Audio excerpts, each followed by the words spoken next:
कार्यक्रम के प्रायोजक हैं श्री मदन भाई रेखाबेन हुमड़, रूपेन प्राची हुमड़, अनगवीर आर्शवीर हुमड़, रिक्ता विशाल सेठी, आरिका अर्जुन सेठी, जिन्होंने अभाव में भी जीवन जीना सीखा है और सद्भाव में भी जीवन जीना सीखा है, जिन्हें खाना मिला तो खा करके जिए हैं और जिन्हें जिस दिन नहीं मिला तो खाली पानी पीकर भी जिए हैं, और इस तपस्या की भट्टी से तप करके आज इस ऊंचाई तक पहुंचे हैं। लेकिन हमें उनकी अहमियत समझ में नहीं आती, हमें उनकी कीमत समझ। आजकल के उदंड बच्चे तो कह देते हैं पिताजी आपने किया ही क्या है, मेरे लिए किया क्या है। अरे वाह, पाल पोस करके इतना बड़ा कर दिया, पढ़ा लिखा करके पैरों पर खड़ा कर दिया और पूछता है कि आपने किया क्या है। साथियों, सब कुछ करना, ऊंची आवाज में अपने माता पिता और गुरुजनों से कभी बात मत करना। सब कुछ करना, आंख उठा करके कभी अपने माता पिता और गुरुजनों से बात मत करना। दुनिया से आंख मिलाना, दुनिया से हाथ मिलाना, लेकिन अपने माता पिता से कभी आंखें चार मत करना, उनसे आंख मत मिलाना, क्योंकि तुम्हारी इतनी क्षमता नहीं है कि तुम उनकी आंखों से आंखों को मिला सको। जैसे सूरज से कोई आंख नहीं मिला सकता, वैसे माता पिता और गुरुजन से किसी को आंख मिलाने का कोई हक और अधिकार नहीं होता। साथियों, आज जब मैं देखता हूं कि अपने घर में ही अपना पिता पराया सा जीवन जीता है, अपने घर में ही अपनी मां उपेक्षित जीवन जीती है, उसे लगता है कि मैं जी क्यों रही हूं और कब तक मुझे जीना पड़ेगा। है प्रभु, अब बस कर, अब इस घर में रहा नहीं जाता, इस घर में जिया नहीं जाता, मुझे उठा ले मेरे मालिक।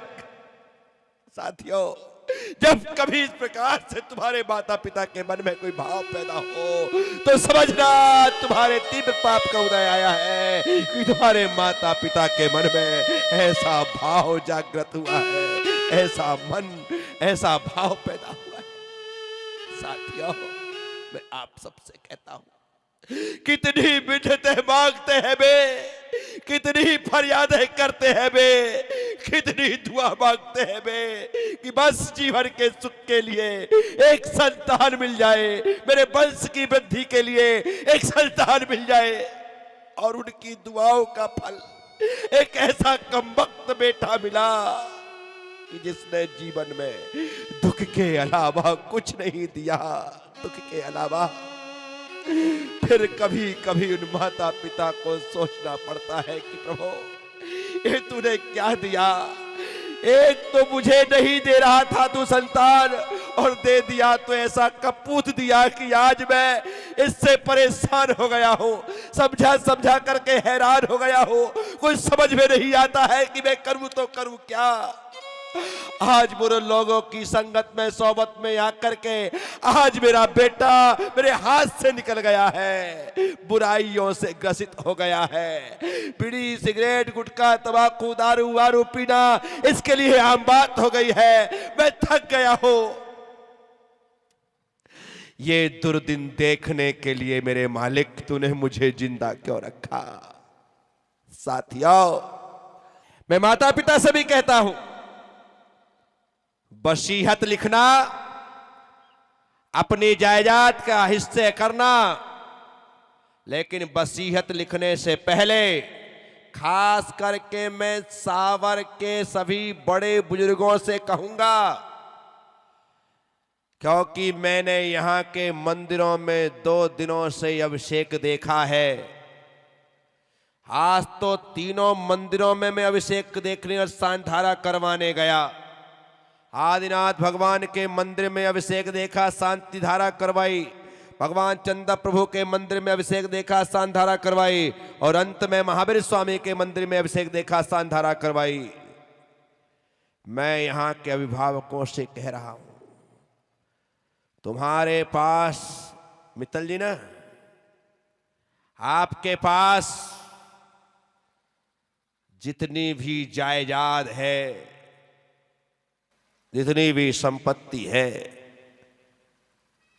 मनोज मित्तल भाई वो है, हाँ आप तो उनके पिताओ जी बराबर, मित्तल जी, जितनी भी संपत्ति है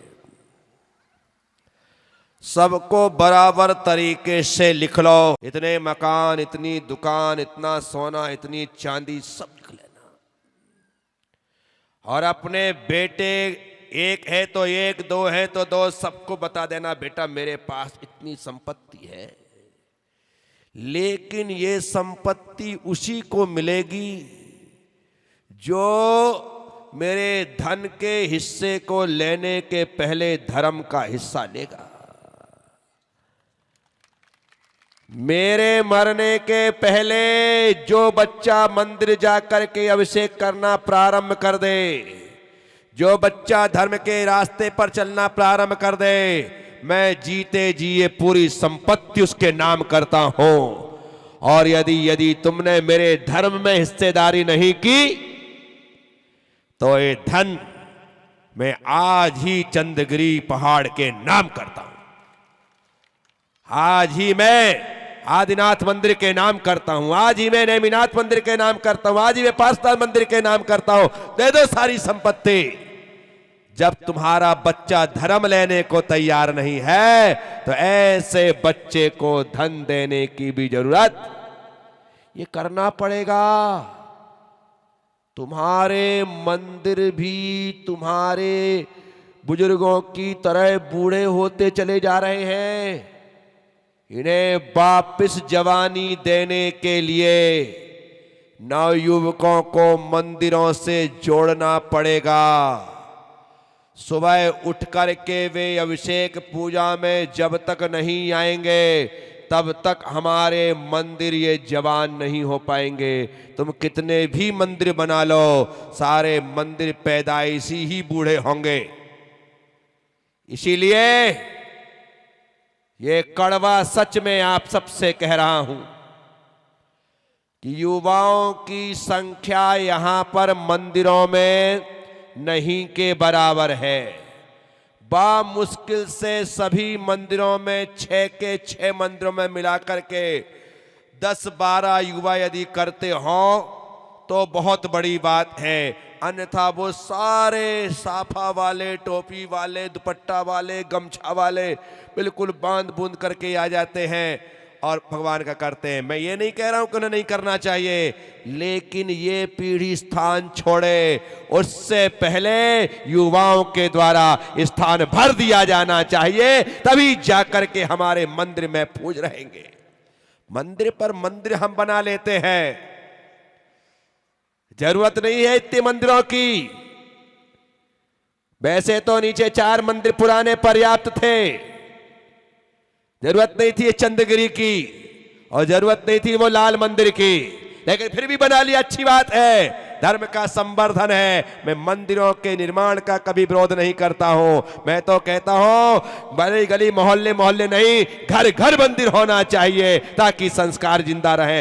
लेकिन पंच कल्याणक प्रतिष्ठा के पहले, भगवान की प्रतिष्ठा के पहले यहां पर पंच कल्याणक के लिए आने वाले आचार्यों मुनिराजों से कहिए कि आप पंच कल्याणक के 2 दिन पहले आकर के 1 दिन बाद विहार ना करें, अपितु महीने भर पहले आकर के पंच कल्याणक भगवान की प्रतिष्ठा बाद में करना। पहले जितने भगवान की प्रतिष्ठा आप करने जा रहे हैं उतने भक्तों की प्रतिष्ठा करिए, उसके बाद पंच कल्याणक प्रतिष्ठा करिए। कम से कम 20 भगवान की प्रतिष्ठा हो रही है तो 20 लोगों को पहले महीने भर पहले आकर के अभिषेक का नियम दो, उसके बाद पंच कल्याणक करवाओ। भगवान की संख्या बढ़े और भक्तों की संख्या ना बढ़े तो मंदिर कैसे जीवित रहेंगे, मंदिर कैसे चलते रहेंगे? मैं आप सबसे पूछता हूं। साथियों, मैं जो देखता हूं वही कहता हूं। इसलिए मैंने आप सबको एक ही संदेश,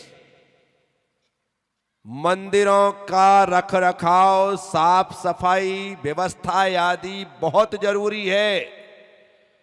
हाज आदिनाथ मंदिर में मैं गया, ऊपर जिस टेबल पर भगवान का अभिषेक हो रहा है, बैठ करके मैं अभिषेक देख रहा था। नीचे इतने सारे कागज पन्ने किताब क्या क्या चीज पड़ी है, ऐसी मोटी मोटी धूल जमी है, कोई साफ सुथरा करने वाला नहीं है। मैं रुकला, रुक जा, बैठ जा, बैठ जा। हाँ, आ रहा हूं ना, मैं बोल दिया। अब काय के लिए लेके आया नारियल? हाँ। क्या? बैठ जा, बैठ जा, बढ़िया। तो क्या साफ सफाई जरूरत है। यहां पर महिला मंडल है।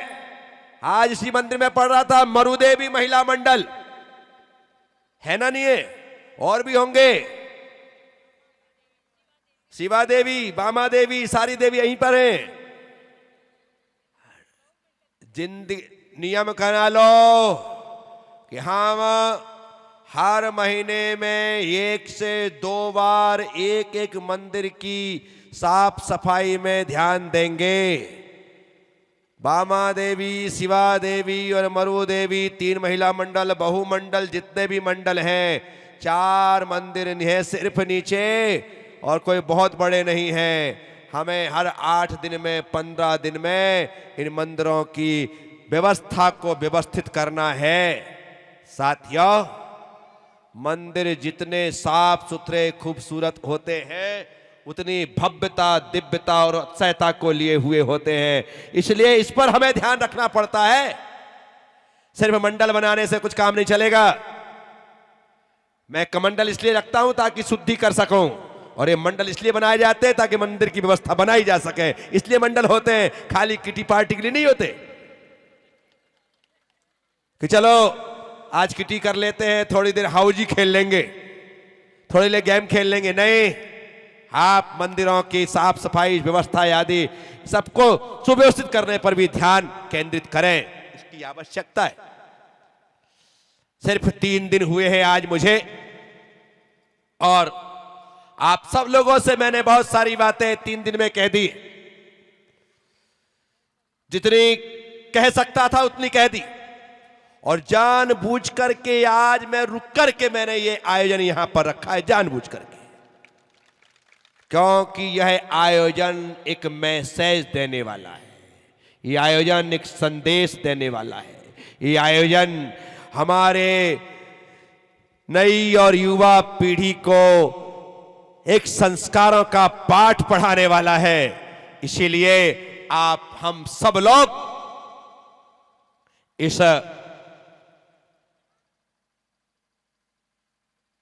अमृत महोत्सव के माध्यम से अपने बड़े बुजुर्गों का सम्मान करते हुए एक ही सीख लेकर चलना है कि हमारे घर में हमारे माता पिता के रूप में नहीं, भगवान के रूप में विराजमान हैं। मुझे भगवान को तो दूसरी ढोक लगानी है, पहली ढोक मुझे अपने जीवंत माता पिता के चरणों में लगानी है। ऐसी भावना सबकी होनी चाहिए। जिसके माता पिता नहीं होते हैं ना, वो माता पिता की कीमत समझता है। उसे लगता है जब सिर से छत उठ जाती है तब छत की कीमत समझ में आती है, जब मुख से दांत टूट जाते हैं तब दांत की कीमत समझ में आती है, तब कीमत समझ में आती है। मछली जब तक पानी में होती है उसे पानी की कीमत नहीं होती, लेकिन जैसे ही मछुआरा पकड़ करके तपती रेत में फेंकता है तो एकदम तड़प उठती है। वैसे ही माता पिता का साया जब सिर से उठता है तब लगता है कि माता पिता क्या होते हैं, उनकी कितनी जरूरत, उनकी कितनी अहमियत हमारी जिंदगी में होती है, उनकी कितनी वैल्यू है, हम आज तक आंक नहीं पाए। साथियों, एक बार अनाथ आश्रम में जाकर के उन अनाथ बच्चों से मिलना जिन्होंने माता पिता के सुख को जन्म से नहीं भोगा, जन्म तो लिया लेकिन अनाथ आश्रम में भेज दिए गए, और उन्हें यह भी ज्ञात नहीं है कि मेरे मां कौन है, मेरे पिता कौन है। और माता पिता का सुख क्या होता है वे नहीं जानते। एक बार वृद्धाश्रम में जाकर के उन वृद्धों से मिलना और उनसे पूछना कि वो जानते हैं कि बच्चों की कीमत क्या होती है, बच्चों के बिना कैसे जिया जाता है, कैसे रहा जाता है। लेकिन हमने घर में रहते हुए कभी उनकी कीमत नहीं आकी, उनकी कीमत नहीं समझी। वे भूखे रहे तो हमने परवाह नहीं की, क्योंकि हम तो अपना खाते निकल जाते। पहले का समय था कि लोग सामूहिक रूप से बैठ करके खाना खाते, तो सबको पता चल जाता था कि किसने खाया किसने नहीं खाया। अब सबके खाने का समय अलग अलग है, कोई 10 बजे, कोई 10:30 बजे, कोई 11 बजे, कोई 11:30 बजे, कोई 12 बजे, कोई 12:30 बजे, कोई 1:30 बजे। जब जिसको लगता है तब खा रहा है, किसने खाया पता ही नहीं है। और कोई किसी के पास एक दूसरे से पूछने का समय नहीं है कि तूने खाना खाया नहीं खाया। महिलाएं भोजन बनाती हैं, सबको खिलाती हैं, लेकिन कभी भी पलट करके कोई पूछता ही नहीं है, उसका पति नहीं पूछता है कि तूने खाया नहीं खाया। क्योंकि सबको तो यही लगता है बनाती है तो खिलाने के पहले खा लेती होगी। लेकिन एक भी महिला ऐसी नहीं होती है जो अपने माता पिता को, अपने पति को, अपने बच्चों को खिलाने के पहले एक निवाला भी निगल ले, वो सबको खिलाती है। उसके बाद स्वयं के लिए नहीं बचता है तो सोचते हैं अब अकेले के लिए कौन बनाए, शाम को ही खा लूंगी, और सुबह ऐसे ही कुछ भी थोड़ा बहुत खा पी करके दिन निकाल देती है। बोलो ना हाँ। साथियों, मैं आप सबसे कहता हूं, कीमत समझिए, वैल्यू समझिए। अपने आप वह दिन जब आप इस अवस्था में होंगे, अभी तो ठीक लगता है। चीन में एक कहावत है, जब मैं बहू थी तब मेरी सासू अच्छी नहीं थी। ये चीन की कहावत सुना रहा हूं। जब मैं बहू थी तब मेरी सासू, और जब मैं सासू हूं तब मेरी बहू अच्छी नहीं। इस कार्यक्रम के प्रायोजक हैं श्री मदन भाई रेखाबेन हुमड़, रूपेन प्राची हुमड़, अनगवीर आर्शवीर हुमड़, रिक्ता विशाल सेठी, आरिका अर्जुन सेठी।